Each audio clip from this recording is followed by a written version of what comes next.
le président de SOS Racisme, Sergi Pontoise, dans le Val d'Oise. Allez, Jérémy.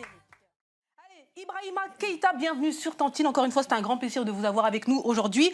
On va un peu décortiquer votre parcours, forcément, pour que les gens vous connaissent et en même temps sachent qui vous êtes exactement. Alors, diplômé d'un MBA obtenu dans la prestigieuse école de commerce à l'ESSEC. Et non, un MBA, Master Business Administration, à l'ESSEC.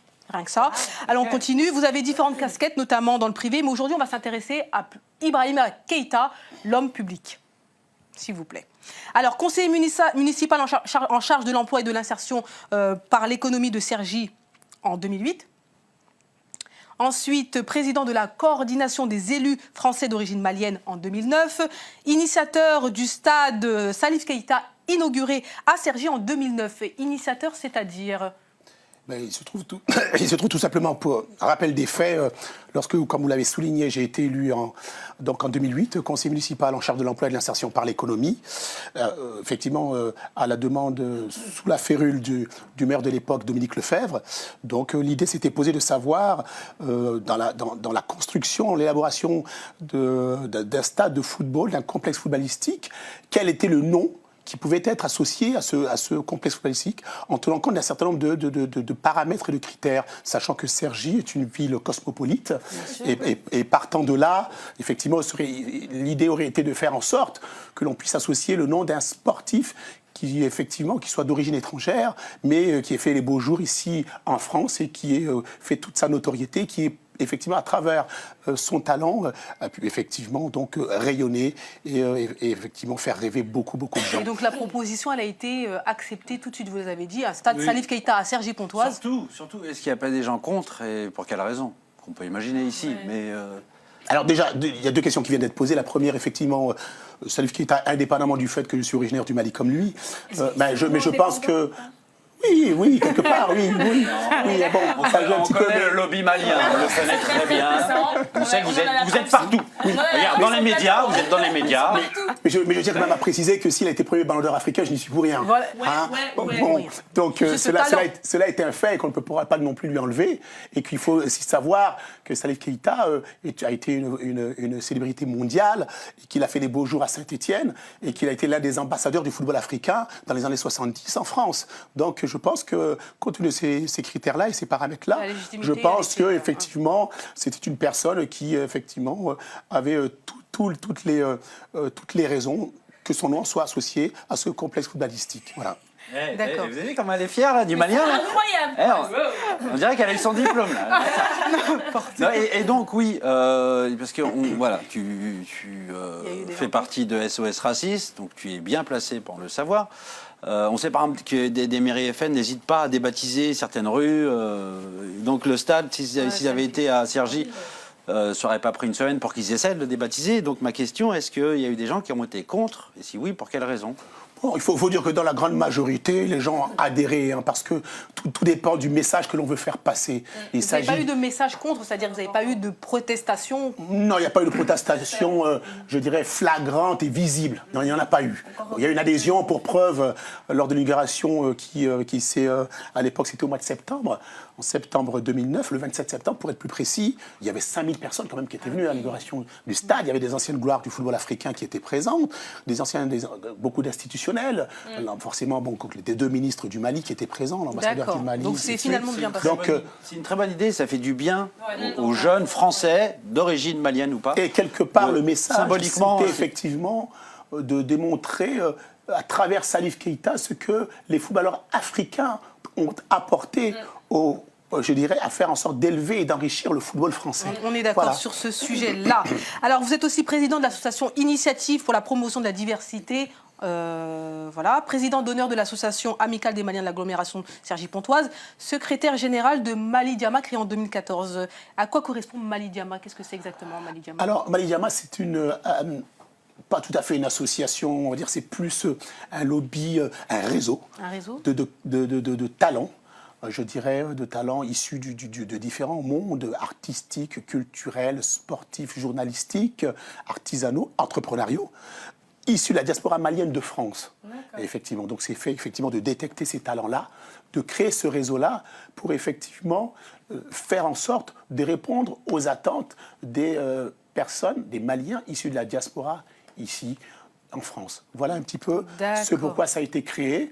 Et puis bien entendu dans une démarche innovante et qui veut bien entendu se démarquer de toutes les associations maliennes existantes ici en France, dont le système de fonctionnement effectivement est complètement différent. Voilà. D'accord. Et enfin, président de SOS Racisme de Cergy-Pontoise, créé en novembre 2014. Donc c'est tout récent, la nomination. C'est bien une nomination? Félicitations. Oui, en effet. Bon, alors, je tiens à préciser les choses. D'ailleurs, par rapport à SOS Racisme, tout d'abord, vous l'avez précisé, j'ai été élu en charge de l'emploi et de l'insertion par l'économie sous la bannière PS, Parti Socialiste, à l'époque. Et puis, à un moment donné... il se trouve d'ailleurs que même étant élu, j'avais déjà... moi, j'ai toujours été sensible à la question liée au racisme, aux discriminations. Hein. Et ce qui fait que pendant mon mandat, qui est un mandat de 6 ans, hein, quand on est élu, j'avais, à travers mon association Initiative pour la promotion de la diversité, j'avais organisé une conférence débat sur les discriminations à l'emploi des jeunes issus des quartiers populaires. Voilà, donc c'est ce qui fait que par la suite, je pense que qu'on fait des choses et qu'on le fait savoir, on se fait repérer. Et de fil en aiguille, effectivement, j'ai été contacté par Dominique Sopo, qui est le président de SOS Racisme, et qui m'a proposé, donc, si j'acceptais, de monter un comité local de SOS Racisme à Cergy-Pontoise. Voilà un petit peu. Alors je tiens à préciser quand même que j'ai posé une condition à cela. Je lui ai fait comprendre... Tu as dit pas de chinois. Non, sinon ce sera... Alors là on serait plus dans la démarche, effectivement, de combattre le racisme et les discriminations. Non, je lui ai simplement fait comprendre que tout le monde sait, y compris les auditeurs et ceux qui les écoutent en ce moment, que... il ne faut pas se mentir, SOS Racisme est issu des entrailles du Parti Socialiste. Pour la petite histoire, c'est pendant les années 81, à l'arrivée de Mitterrand, que, effectivement, Touche pas à mon pote, avec les Harlem Désir, les Faux Décila, Malek Bouti, Julien Drey et autres, qui sont les fondateurs de SOS Racisme, qui fait qu'il fallait à un moment donné, effectivement, faire en sorte, dans un combat pour l'égalité pour tous, mettre en route, effectivement, ce dispositif-là. Mais je lui ai bien fait comprendre, et c'est ce qui explique ma présence ici, que de bien faire comprendre aux uns et aux autres que si j'ai accepté, je n'ai plus d'étiquette politique aujourd'hui, hein, je tiens à le préciser. Je m'exprime, certes, en tant que président de SOS Racisme, mais en tant que citoyen, ayant cette liberté de parole et d'action aujourd'hui. Mais en même temps, l'amalgame se fait très facilement et très souvent. Absolument. C'est pour ça que je tenais à le préciser. Je ne suis pas là, moi je suis dans une démarche aujourd'hui, tout simplement de faire là et de me battre là où les partis politiques ont échoué, et notamment la gauche. D'accord. Voilà. On est avec Ibrahima Keïta, donc président de SOS Racisme Cergy-Pontoise, donc dans le Val d'Oise. Alors, vos fonctions, vous les avez prises récemment.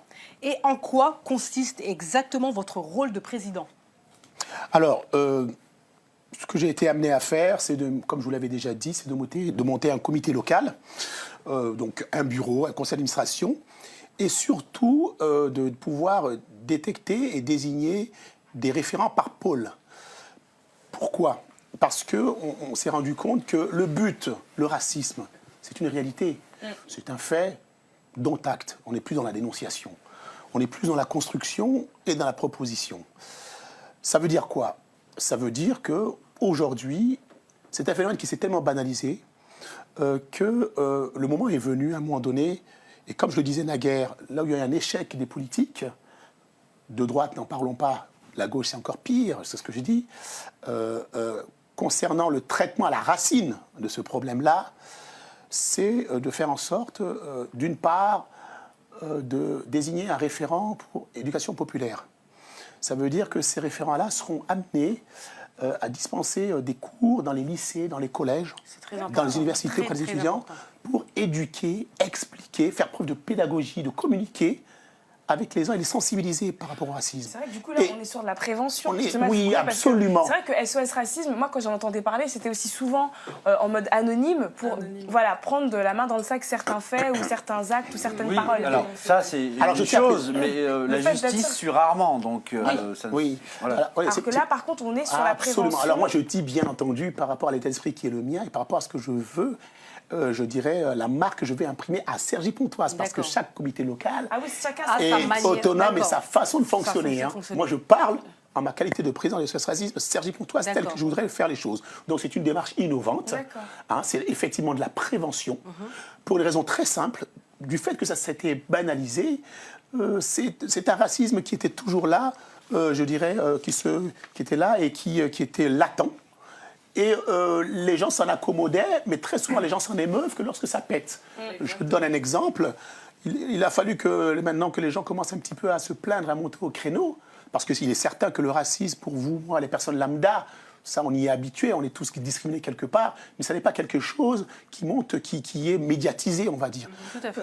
Maintenant, effectivement, ça se médiatise un petit peu plus, avec d'une part, lorsque Nicolas Sarkozy était aux affaires, le discours qu'il avait fait à Dakar, en disant que les Africains, l'homme à noir n'était pas suffisamment entré dans l'histoire, mais ce qui est encore pire aussi, quand même, c'est que aussi, sans vouloir politiser le débat, on a vu aussi le cas de Laurent Blanc, l'actuel entraîneur de l'équipe du PSG, qui effectivement parlait de quotas.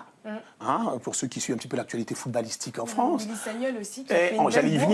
J'allais y venir. Après, avant d'arriver à l'affaire Sagnol, que j'avais citée en dernier, il y a eu quand même l'affaire Taubira, qui est quand même une ministre de la République, qui plus est, et qui a été traitée de guenon, et qu'il y a eu la banane qui a été gesticulée, pour laquelle il n'y a pas eu beaucoup de temps de bruit là-dessus.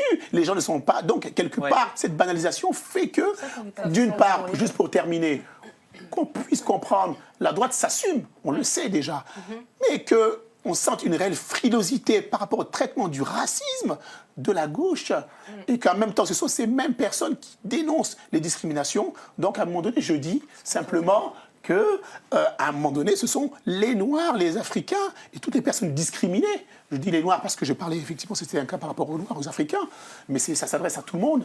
À un moment donné, se prennent en main, et je pense que ce sont les discriminés qui pourront eux-mêmes mener à bien ce combat. Je suis tout à fait d'accord. Juste, Willy Sagnol, Laurent Blanc, je ne suis pas tout à fait d'accord, ils se sont expliqués, peut-être maladroitement.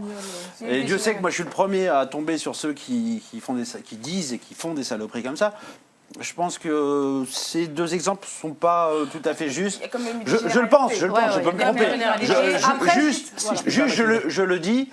Et il y a quand même, le pire, c'est quand même des gens qui sont au pouvoir, qui se disent républicains et qui ont un pouvoir, et de qui je veux parler, des gens pas de très haute taille, qui ont été président de la République, et qui doivent montrer l'exemple. Et eux ont une responsabilité. C'est-à-dire que c'est eux qui ont banalisé le racisme, qui ont dit à demi-mot, écoutez, c'est pas très grave, allez-y, lâchez-vous, on vous emmerdera pas. On est d'accord. Juste un mot par rapport à ça. Pour terminer. Juste un mot par rapport à ça, ce qui est important que les gens sachent, c'est que tout d'abord, Laurent Blanc, j'irai effectivement dans la contradiction par rapport à ce que vous avez dit, parce que Laurent Blanc, quand j'ai cité Laurent Blanc, quand même, ce qu'il avait dit a été enregistré. Ça, il faut le savoir. Les propos pour lesquels il avait apporté un démenti, qui ont été enregistrés. Donc il y a une preuve. Et celle de Willy Sagnol, ça n'est pas une première. Aujourd'hui, non mais ce que je veux dire aujourd'hui, c'est que pourquoi les gens aujourd'hui ne se mobilisent pas, c'est parce que peut-être quelque part, ce qu'un Willy Sagnol, ce qu'un Laurent Blanc dit, ou ce qu'un Éric Zemmour peut dire, c'est que beaucoup de gens n'osent pas le dire, mais adhèrent à ce qu'ils disent. Voilà ce que je voulais dire. Bien sûr, ça c'est bonne. Oui, voilà, c'est d'où ce silence assourdissant de l'opinion publique aujourd'hui. Le racisme n'est pas une opinion, c'est un délit. C'est un délit, absolument. Qui malheureusement se banalise en France et dans le monde entier. Allez, et juste pour Didi, Laurent Blanc, il est blanc certes, mais c'est son nom de famille blanc. Allez, on revient avec notre cher Ibrahima Keïta. Alors concrètement, quelles sont les actions que vous allez mener, que vous avez déjà commencé à mener? Alors, je tiens à rappeler que cette association est à son stade embryonnaire. Vous l'avez bien mentionné, c'est tout récent. Mais vous avez peut-être un programme pour 2015 oui, effectivement. Donc, j'en ai déjà fait part par rapport, effectivement, à la prise en contact, la mise en relation avec les lycées, les collèges, les universités sur le territoire, d'une part. D'autre part aussi, la mise en place d'une permanence juridique. Sachant qu'il y a beaucoup, effectivement, de personnes qui font l'objet, effectivement, de discrimination, de racisme.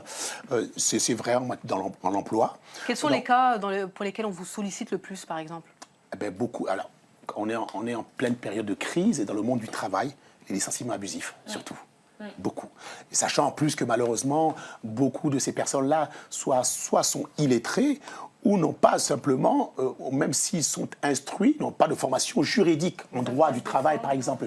Et par rapport à ça, pour les éviter, entre guillemets, de tomber sur un avocat qui forcément n'est pas forcément fiable, parce que les avocats, ils ont beau être compétents, il y en a qui ne sont pas forcément fiables et qui peuvent te faire tourner en rond et effectivement abuser abuser de toi en se faisant beaucoup d'argent sur ton dos. Et pour pallier à ça, même si on sait qu'il y a des syndicats et autres, mais on s'est dit que la meilleure façon qu'ils puissent rentrer réellement dans leurs droits et ils pouvaient avoir trouvé confiance, c'est effectivement de venir vers cette permanence-là qu'on mettra en route à travers des avocats, des personnes qui effectivement ont des compétences en la matière, des juristes qui ont des compétences en la matière, et qui se reconnaissent à travers ce mouvement-là et le combat que l'on veut mener pour effectivement tenir ces permanences juridiques. D'accord, ça Oui, j'ai juste une question. Donc, SOS Racisme à Cergy, c'est une association. Qui dit association dit bénévole. Est-ce qu'il y a beaucoup de personnes qui se sentent concernées par ce que vous faites, par votre action, par vos actions, des jeunes, des moins jeunes? Est-ce qu'il y a beaucoup de bénévoles qui prêtent main forte à ce projet? Alors, tout à fait. Bon, pour l'instant, je vois que ça veut dire maintenant, on n'est pas encore pour le récépissé, il n'y a eu que quelques semaines, hein, donc il faut après communiquer, se faire connaître. Hein. Je veux dire, est-ce que ça parle? Maintenant, ça parle aux gens pour les autres. On parle de banalité. Est-ce que finalement, ça nous touche plus que ça? Ça parle aux gens. Simplement, il y a beaucoup de gens encore qui sont encore frileux.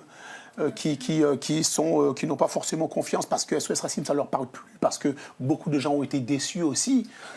Et de ce fait-là, aujourd'hui, pour pouvoir à nouveau attirer ces gens-là, en leur disant, ce ne sont pas les politiques qui pourront régler le problème de racisme dont vous êtes victime, c'est nous-mêmes. Et pour cela, le message à faire passer, c'est que SOS Racisme, nous, en tout cas, nous l'avons monté à Cergy-Pontoise pour faire la promotion de l'égalité, pour tous, cette promotion de l'égalité effective pour tous, même si c'est un combat à mener qui sera long, mais en même temps, pour faire la promotion du mieux vivre ensemble. C'est important. Au-delà des mots creux du vivre ensemble qui sont dits de la mixité sociale, mais soit une réalité. Voilà. Parce que, et en leur disant tout simplement que ce vivre ensemble passe par les luttes contre les discriminations. Il faut le dire aussi, c'est important de dire que SOS Racisme s'adresse aussi aux Blancs. C'est-à-dire que les Blancs aussi sont victimes de racisme. Alors absolument. Alors je tenais bien entendu à préciser sur le plateau. Non, mais c'est très important. Il y a des Arabes qui sont racistes, il y a des Noirs qui sont racistes, il y a les Asiatiques qui sont racistes. T'en as été victime. Ce n'est pas. Alors je tiens à le préciser sur ce plateau. Effectivement, ce n'est pas un problème noir-blanc. C'est pas un noir contre blanc, blanc contre noir. Effectivement, c'est un combat qui lutte contre toute forme de discrimination et même au-delà quelque part de la différence de la couleur, de la pigmentation de la peau. Donc ça c'est important aussi que ça se sache. Donc vous pourrez le constater, quand effectivement on combat l'antisémitisme, on combat effectivement le racisme aussi, mais il y a aussi une fois de plus toute forme de discrimination que nous combattons. On n'est pas focalisé uniquement sur quelque chose en se disant voilà c'est un combat Black Power. Non, ça n'est pas du tout cela. Il faut aussi le savoir. Mais quelque part aussi, force est de reconnaître qu'aujourd'hui les Blacks subissent beaucoup et il y a très peu de réactions au plus haut niveau de l'État, à contrario et à l'inverse, lorsque l'on touche un seul cheveu d'un juif, ou effectivement même du côté des Maghrébins, aujourd'hui, on a vu le problème israélo-palestinien qui a été mal géré par les hautes autorités du pays et le combat que nous mènons aujourd'hui, c'est un combat qui se fait sans arrière-pensée politique et sans calcul politique. Non, mais puis je trouve ça intéressant que vous soyez à Cergy-Pontoise, qui est une ville étudiante, parce qu'il y a pas mal de campus étudiants pour avoir étudié là-bas. Donc, vous pouvez directement cibler, en fait. Vous pouvez aller directement vers les étudiants, directement commencer. C'est le cas. Alors, c'est ce qui sera notre démarche. Alors, pour répondre à votre question, effectivement, c'est de l'intergénérationnel. Il y a des personnes, des intellectuels, il y a des étudiants, il y a des gens de tous bords qui commencent tout doucement à venir et qui se reconnaissent à travers ce combat-là. Alors, juste pour exemple, le comité local qui est monté, on est une quinzaine de personnes déjà complètement investies. On a commencé déjà à assister à les conventions nationales de SOS Racisme, dont les prochaines sont prévues pour les 17 et 18 janvier à Paris. Donc, et bien entendu, il y a une réelle volonté du président Dominique Sopo, qui était aux affaires à une époque, il avait déjà été président de SOS Racisme, qui revient à nouveau, et qui fait qu'il y a des comités locaux de SOS Racisme qui sont en train de germer un peu partout, dans les banlieues et dans la région Île-de-France, mais au-delà dans les provinces également. D'accord, en tout cas, il y a deux. Oui. Donc, ce qui fait qu'aujourd'hui, il y a une réelle volonté que SOS Racisme renaisse de ses cendres, mais avec une autre façon de faire, un autre état d'esprit. Voilà, SOS un autre positionnement par rapport à ce qu'il était vous dans les devez années 80. séduire, c'est du marketing. C'est du marketing politique. C'est du marketing politique. Keïta, est-ce que tu as une dernière chose, un message à faire passer, notamment à ceux qui nous regardent? Est-ce que tu veux quitter ta femme? Voilà, la caméra est là. Ceux victimes de racisme, comment on fait pour vous contacter? Les informations, on les trouve, vous avez peut-être une page Facebook, un compte, un site? Oui, tout à fait. La page Facebook est en cours de création. En revanche, il y a l'adresse mail que je peux effectivement communiquer d'ores et déjà.